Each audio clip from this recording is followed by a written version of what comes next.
can see clear as the light of day. Running on curves cause I'm out of luck, and I'm tucking my tail and running away. What's up, guys? I'm out here at the legendary Red Rocks Amphitheater in Denver, Colorado, a stage that's played host to names like Jimi Hendrix, the Beatles, and Waylon Jennings in the past. Several days ago, the Red Clay Strays took their spot on stage out here to open up for Turnpike Troubadours. Before the show, I got a chance to speak with lead singer Brandon Coleman and lead guitarist Drew Nix and get their take on what it means to play a legendary venue like this. Hey guys, it's Kyle Amaral with Honky Tonk Heroes podcast here. I'm here with Brandon Coleman and Drew Nix from the Red Clay Strays out here at Red Rocks, and I just got a few questions for them. So starting off, this is obviously not your guys' first time at Red Rocks. You guys played with Dierks Bentley a little while ago. But what went through your head when you got to hear that you were returning here to play with Turnpike today? I just love coming back to this place. It's magic almost. It's just a beautiful environment, and I don't know, there's just nothing like Red Rocks. It's hard to explain. You just have to be here to crave it, and to just when I woke up this morning and went outside, I was like, man, I'm glad to be back here. Yeah.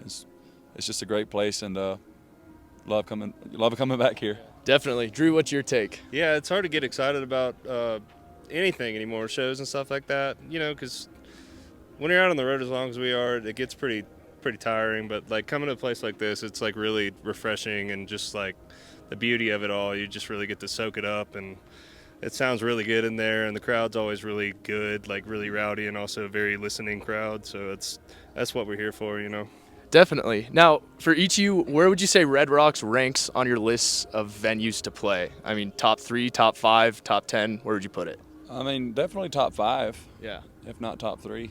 Definitely. What about for you, Drew? Yeah, about the same thing. I haven't had anything beat it yet, so I put it up at number 1 right now, but we haven't had our own show yet, so it's we'll see, Definitely. Well, hopefully we don't have to wait too long until that happens. But so another thing, kind of just outside of Red Rocks, you guys have obviously blown up as of recent, past 2 years.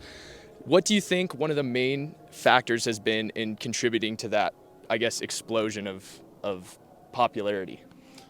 I think one contributing factor is we hired a videographer, and it was my brother Matthew. He started recording our videos and cutting them into snippets for like Instagram Reels and just uploading them all the time. And then we popped off on TikTok with I think Devil in My Ear popped off first, and it just seems like that paired with we did the live AF session with Western AF, and it just seems like after that happened, we just started getting a lot more attention month by month, and it hasn't stopped yet.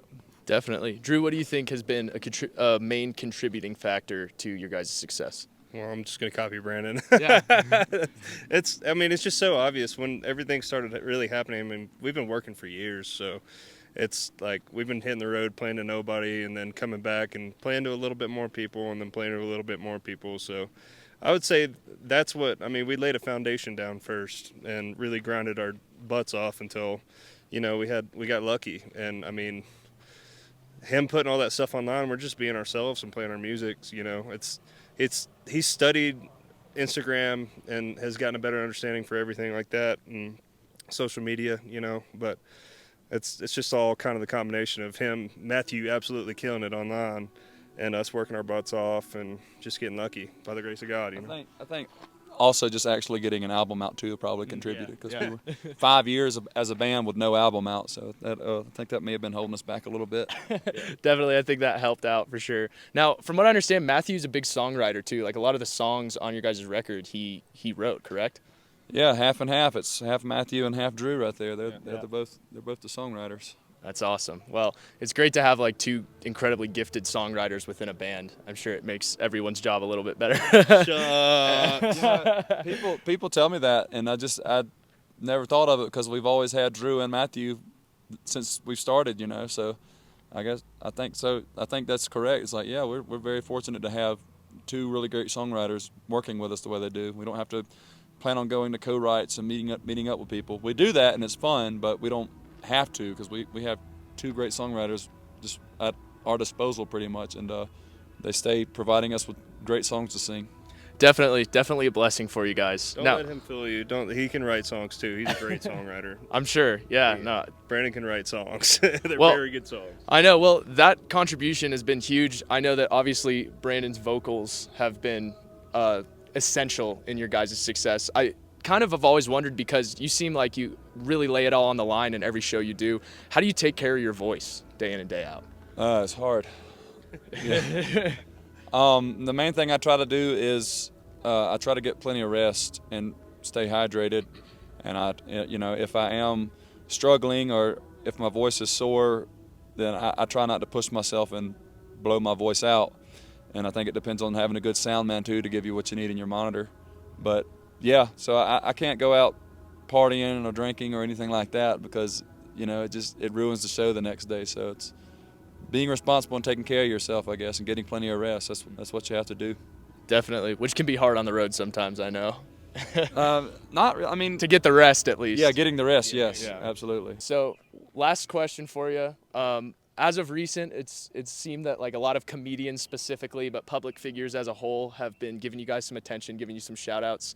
Who would you say that some of the ones that have stuck out to you have been? I think the first one was Theo Vaughn, when he kind of took interest in us. I think he's talking to all his friends because he said he's out there doing the Lord's work, because because Bert Kreischer hit us up and he wants to talk with us, and Joe Rogan just followed us, so that's cool. And it's really cool, because we just got into comedy watching one of our favorite YouTube shows, Kill Tony. Yeah. Like this past fall is when we started getting heavy into all that, and just now all these comedians are starting to like our music. It's just like perfect timing, man. It's really cool. Never thought that would happen. Definitely. Drew, what are your thoughts on that? Man, yeah, we're such big fans of Kill Tony. Like, we watch that all the time. So we got to meet Tony a few weeks ago at the Shane Gillis. We forgot about Shane Gillis. Shane's awesome. Like, he's one of the funniest dudes in the world. But Caleb Presley followed us the other day, and it's weird to say all these things like that matters, but I hit him up after he followed us, and I was like, man, I'm a huge fan of Sunday Conversation. It's hilarious. Cleaning balls is a trip. Like, the whole thing's great. And he was like, man, y'all are awesome. Theo showed me y'all's music the other day, and I've been obsessed. And I was like, whoa, dude, okay. Come on to a show, so it's crazy. Definitely. Well, I appreciate you guys taking the time out of your busy Red Rocks Day schedule to come out here and talk with me. But yeah, it's been great having you. Thank you, buddy. Thank you. I'm around the face, the good God Almighty, have mercy on me when it comes to crossing the good godly woman. That just scares the devil right out of me.